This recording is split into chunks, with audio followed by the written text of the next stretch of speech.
पहा विद्यार्थी मित्रांनो, आपण पाठीमागच्या तासाला दोन प्रकरणाचा अभ्यास केला गेला. एक इतिहास लेखन, पाश्चात्य परंपरा आणि प्रकरण नंबर 2 इतिहास लेखन आणि भारतीय परंपरा. या दोन प्रकरणाचा आपण अभ्यास केला गेला. त्याच्यातील सविस्तर माहिती आपण पाहिली गेली. त्याच्यानंतर आज आपण पुढचं प्रकरण आहे प्रकरण नंबर 3. त्या प्रकरणाचं नाव आहे उपयोजित इतिहास. या उपयोजित इतिहासाचा आपण आज अभ्यास करणार आहे. अतिशय महत्त्वाचं प्रकरण आहे. सर्व विद्यार्थ्यांनी हे प्रकरण लक्षपूर्वक समजून घ्यायचं आहे, कारण बोर्डाच्या परीक्षेमध्ये या प्रकरणावरती हमखास एक प्रश्न असतो. मग ते 1 मार्कापासून 4 मार्कापर्यंत असेल. पहा, उपयोजित इतिहास म्हणजे नेमकं काय? इतिहास हा मानवी जीवनामध्ये सर्वाधिक महत्त्वाचा भाग मानला जातो आणि याच्यातूनच इतिहासाची जुळणी करणं सर्वात महत्त्वाचा भाग आहे. मग त्याच्यामध्ये इतिहास म्हणजे नेमकं काय? उपयोजित इतिहास म्हणजे नेमकं काय? आता उपयोजित इतिहास म्हणजे काय? तर उपयोजित इतिहास या संज्ञेचा विचार आपण केला गेला तर जनासाठी इतिहास म्हणजे आपण पब्लिक हिस्ट्री असे म्हणतो. जनांसाठी इतिहास, जनांचा इतिहास म्हणजे पब्लिक हिस्ट्री. लोकांच्यासाठी इतिहास, लोकांच्या उपयोगी पडणारा इतिहास म्हणजे जनांचा इतिहास. आता जनांचा इतिहास म्हणजे काय? सर्वात महत्वाचं की इतिहासाचा विचार केला तर इतिहासामध्ये समज, गैरसमज अनेक असतात. पण ते समज, गैरसमज दूर करण्यासाठी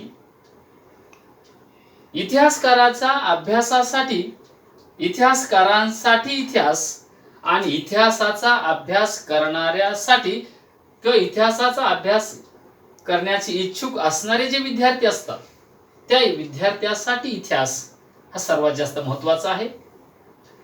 पण पाहत असताना काही वेळेस इतिहास आपण जर विचार केला तर आर्थिक दृष्टिकोनामध्ये इतिहासाची आवश्यकता असतेच असं नाही किंवा त्याचा उपयोग होऊ शकत नाही, त्याची गरज देखील पडत नाही. पण आर्थिक दृष्टिकोनातून इतिहासाची गरज पडत नसली तरी आर्थिक दृष्टिकोन कसा मांडला गेला त्याचा इतिहास सांगावा लागतो, म्हणजे तिथे इतिहासाची सुद्धा आवश्यकता असते. म्हणून इतिहासाचा विचार करत असताना इतिहासाचा मध्ये जनांचा इतिहास म्हणजे लोकांची नाळ इतिहासाशी जोडलेली आहे. इतिहासाची नाळ लोकांशी जोडलेली आहे, म्हणजे लोकांचा आणि इतिहासाचा संबंध जो आहे तो अतिशय जवळच आहे. आणि तोच इतिहास या पुस्तकामध्ये म्हणजे या प्रकरणामध्ये मांडलाय, म्हणून त्याला आपण उपयोजित इतिहास असे म्हणतो. या उपयोजित इतिहासाचा विचार आपण केला गेला तर भूतकाळातील घटनांच्या संबंधीचं जे ज्ञान आहे, भूतकाळातील घटनांच्या संबंधीचं जे ज्ञान आहे ते ज्ञान आपण इतिहासाद्वारे प्राप्त केले आणि त्याचा उपयोग आपण इतिहासामध्ये करतो. म्हणजेच वर्तमान काळ आणि भविष्य काळ या दोन गोष्टींमध्ये इतिहासाचा उपयोग होतो. वर्तमान आणि भविष्य काळातील सर्वसामान्य लोक कसा होईल, लोकांच्यासाठी या इतिहासाचा उपयोग कसा होईल याचा विचार आहे उपयोजित इतिहासामध्ये केला. म्हणजे वर्तमान काळातला इतिहास आणि भविष्य काळातला इतिहास या दोघांच्या इतिहासाचा उपयोग सर्वसामान्य लोकांचा विचार केला गेला तर सर्वसामान्य लोकांना कसा होईल याचा उपयोग या इतिहासामध्ये केलाय. म्हणून या उपयोजित इतिहासाच्या क्षेत्रामध्ये केवळ तज्ञ व्यक्तीच नव्हे तर सर्वसामान्य व्यक्तीचा सुद्धा याच्यामध्ये समावेश केलेला आहे. म्हणजे उपयोजित क्षेत्राचा विचार केला गेला तर उपयोजित क्षेत्रामध्ये केवळ तज्ञ व्यक्तीचाच विचार याच्यात केला जात नाही तर सर्वसामान्य लोकांचा सुद्धा विचार जो आहे तो विचार या उपयोजित इतिहासामध्ये केला गेलेला आहे. आणि त्यामुळं याच्यामध्ये ह्या सर्वसामान्य लोकांचा आणि तज्ञ लोकांचा विचार याच्यात केला. तेव्हा हा इतिहास पाहण्यासाठी, इतिहासाची माहिती गोळा करण्यासाठी लोक पर्यटन करतात, इतिहासकार पर्यटन करतात, सर्वसामान्य लोक पर्यटन करतात.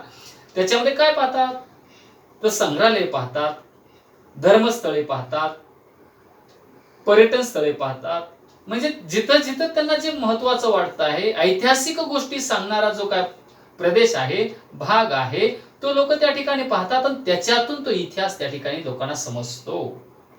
मग त्याचा उपयोग सर्वसामान्य लोकांना होतो. मग तो किल्ल्यांचा इतिहास असेल, संग्रहालयांचा इतिहास असेल, प्राण्यांचा इतिहास असेल, मानवी समाज, मानव कसा आपलं स्वतःचं जीवन प्राचीन काळामध्ये जगत होता त्याचा इतिहास असेल, या सर्व गोष्टींचा इतिहास त्याच्यामध्ये मांडला जातो, सांगितला जातो. म्हणून इतिहासाचा उपयोग त्याच्यामध्ये होतो.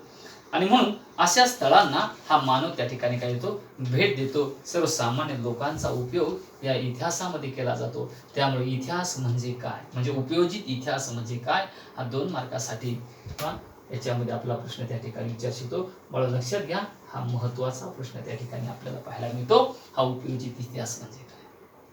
त्याच्यानंतर पाहत असताना पुढचा मुद्दा पाहायचा आपल्याला, उपयोजित इतिहास आणि विविध विषयातील संशोधन. उपयोजित इतिहास आणि याच्यामध्ये विविध विषयातील संशोधन. आता विविध विषयातील संशोधन आहे, या संशोधनाचा विचार केला तर राजकारण, सामाजिक धार्मिक संघटना किंवा संघटन, तत्वज्ञान, तंत्रज्ञान आणि विज्ञान या गोष्टीमध्ये संशोधन आहे. तत्वज्ञानामध्ये संशोधन आहे, तंत्रज्ञानामध्ये संशोधन आहे, राजकारणामध्ये संशोधन आहे, सामाजिक आणि धार्मिक संघटन कशा पद्धतीने बांधलं जाते त्याच्यामध्ये संशोधन आहे. या सर्व गोष्टींचा विचार ज्याच्यात केला जातो त्याला विविध विषयातील संशोधन असे म्हणतात. तिथं उपयोजित इतिहास महत्वाचा भाग पाहायला मिळतो.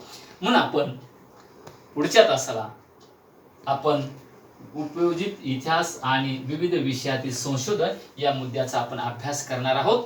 आज एकच मुद्दा झाला, उपयोजित इतिहास म्हणजे काय. उद्याच्या तासाला त्याची माहिती देऊन आणा. धन्यवाद.